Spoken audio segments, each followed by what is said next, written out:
Guys, അപ്പോൾ ഞാനിന്നൊരു video ആയിട്ട് വന്നിരിക്കുകയാണ്. കണ്ടില്ലേ, നമ്മുടെ വീട്ടിലെ കിനാർ എന്ന് പറയും. കിനാർ എന്ന് പറയുമ്പോൾ ഇളന്തപ്പഴം എന്ന് പറയും. ഇതൊരു സൈസാണ്, ചെറുതാണ് കേട്ടോ. കണ്ടില്ലേ, ശരിക്കും നിൽപ്പുണ്ട്.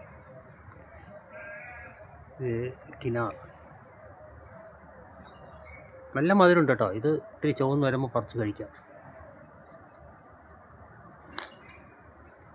കണ്ടില്ലേ, കുറേയൊക്കെ അവിടെ നിൽപ്പുണ്ട്. ഇത് 2-3 മൂടാണ് കേട്ടോ. മൂടിൻ്റെ കേട്ടോ, നല്ല വലിയ മരമാണ്. കണ്ടില്ലേ,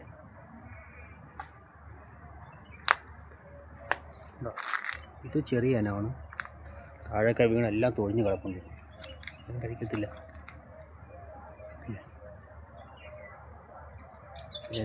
നേരത്തെ വീഡിയോയിൽ ഞാൻ വലുതായിരുന്നു വീഡിയോ ഇട്ടിരുന്നത്. അത് കാണിച്ചു തരാം. അത് അടുത്തുണ്ട് കേട്ടോ, മൂട് ഞാൻ കാണിച്ചു തരാം.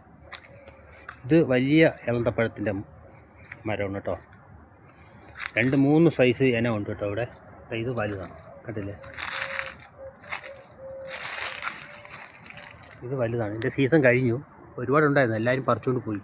ഇത് ഇത്തിരി കഴിക്കാൻ നല്ല ടേസ്റ്റാണ്, ആപ്പിളിൻ്റെ ടേസ്റ്റാണ്.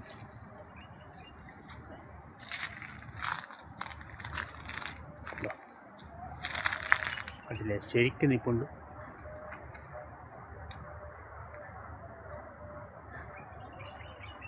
ഒരു 2-3 മാസം കൂടെ കഴിഞ്ഞാൽ ഇതിൻ്റെ സീസൺ അങ്ങ് കഴിഞ്ഞു. ഇവിടെയൊക്കെ നിൽപ്പുണ്ട്. കണ്ടില്ലേ,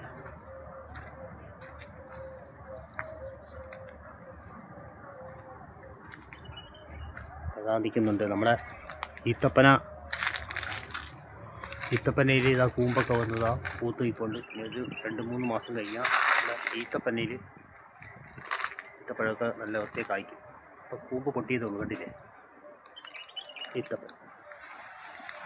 ഈത്തപ്പഴമാണ് കേട്ടോ. അടുത്ത ഈത്തപ്പഴ കണ്ടില്ലേ, ഇപ്പോൾ കൂമ്പ് പൊട്ടിയതുള്ളൂ. കണ്ടില്ലേ,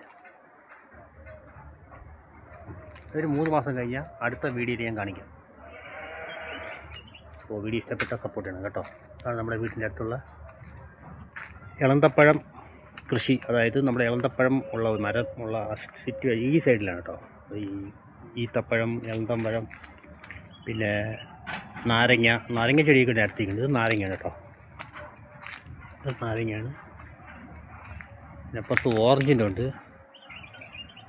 പക്ഷെ ഓറഞ്ചിൻ്റെ അടുത്ത് പോകാൻ പറ്റില്ല, അവിടെ ഇത്തിരി വേലി കെട്ടിയിരിക്കണം. അങ്ങനെ അപ്പുറത്താണ്. അപ്പോൾ ഇതൊക്കെയാണ് നമ്മുടെ വീടിൻ്റെ അടുത്ത വീട്ടിലുള്ള കാഴ്ചകൾ. വീഡിയോ ഇഷ്ടപ്പെട്ടാൽ സപ്പോർട്ട് ചെയ്യും കേട്ടോ.